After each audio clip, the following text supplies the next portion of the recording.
What's up, guys? Welcome back to the channel. We have a 2019 that is going to be needing a turbo. Unfortunately, this thing's only got like 6,000 miles on it, and it has a turbo code that only really had two parts of the pinpoint tests that determined the turbo was bad. Let me show you what code I had.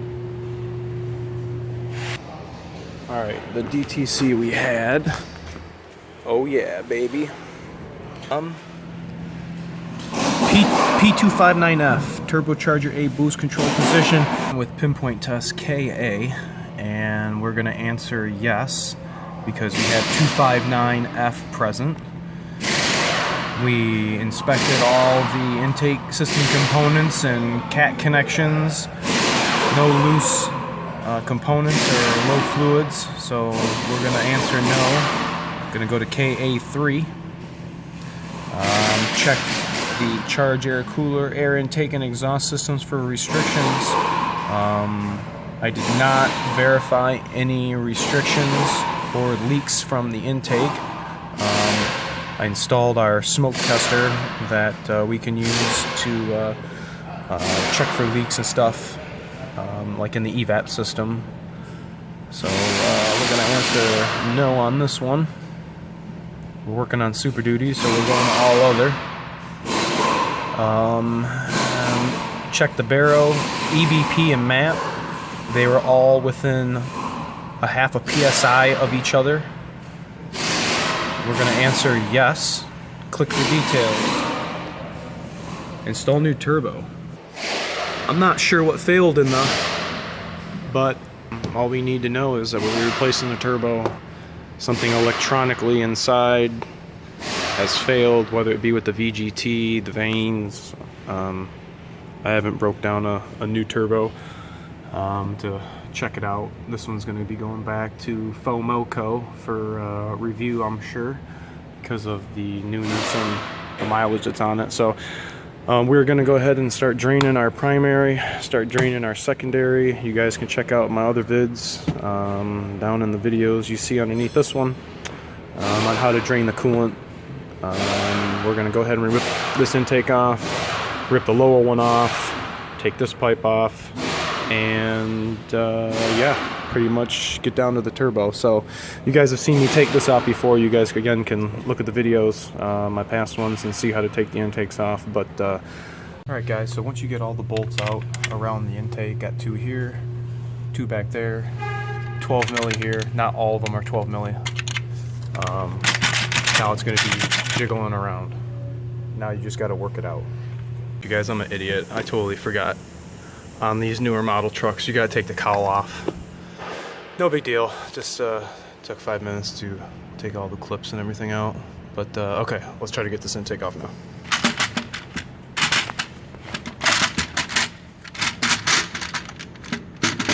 Okay, I'm caught right here on this bolt. I'm gonna lift up on this bolt here, slide it right past this line, and then from this point forward, every 6/7 is pretty much the same. You have to take the intake out like this. Every 6/7 has got to go back in just like that. Some you have to clear, some you don't. This all depends. Okay, upper intake removed. Alright, gonna lift the lower off. Got some 8 millis there. 8 milli worm clamp down here at the turbo. We got this pipe goes right here. Take that off. It's got a little tether here and then an electrical connector down underneath. Get that out of the way. Disconnect your duct, and then there's where you at? There's an electrical connector you got to disconnect from the throttle body. And all you got is 3 10s holding it on.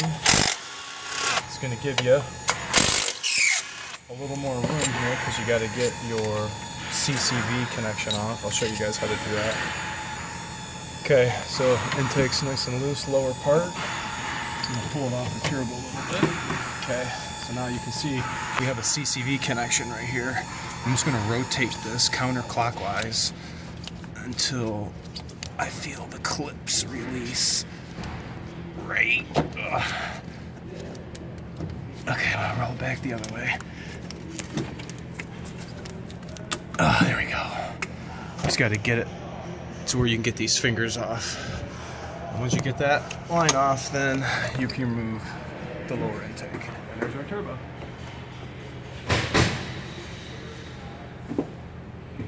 We're back on top here. Everything is disconnected except for one clamp. I have to slide that off the turbo pipe connection onto the pipe, but down there. This will be my first 19, and I'll tell you, this one was quite a little bit of a challenge compared to all the other ones. Even a 17 I've done was different than this. So to start off, you had to remove the cowl, no big deal. Alright, well, part of the procedure was, I'm in the wheel well here, had to take the liner out. This one had a double liner. First one I've seen with a double liner. This one was on the outside, this bottom one. Anyway, you had to take the downpipe off, and in order to get the downpipe out, which is right there, you had to take the trans lines out. Oh my gosh, man. And there's two studs, one here and one here, that you have to remove. There's a bracket on the downpipe you had to take off. What a pain in the butt, really was. You had to separate the downpipe from the Cobra head. There's a big 15 mil nut that fastens the two together. Here's the bracket that the two studs go through. So once you get the downpipe out, you're able to get to the 10 mil nut, 10 mil bolt that holds the Cobra pipe to the trans, that hole right there, which will allow you, once you get the Cobra head out, then you can get to the lower passenger side, driver side turbo up pipe clamp. So that's the clamp I have to get off the turbo and the pipe, and then the turbo is coming out.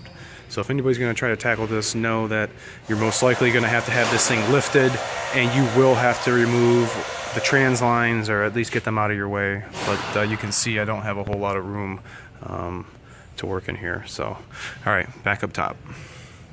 Okay, got that last clamp off, and turbo, she loose. So let's see what we can do. Okay, she's up off the block. Oh, Nelly, she heavy. Trying to get into the right position. Oh man, that is tight. Oh, you guys see that thing? That giant trying to squeeze out this freaking hole. I don't have a good leverage. My body's hanging off the front of this truck. Oh. Okay, continuing.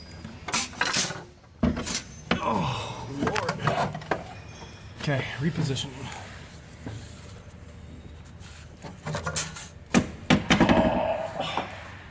Oh. We're going to this bench over here.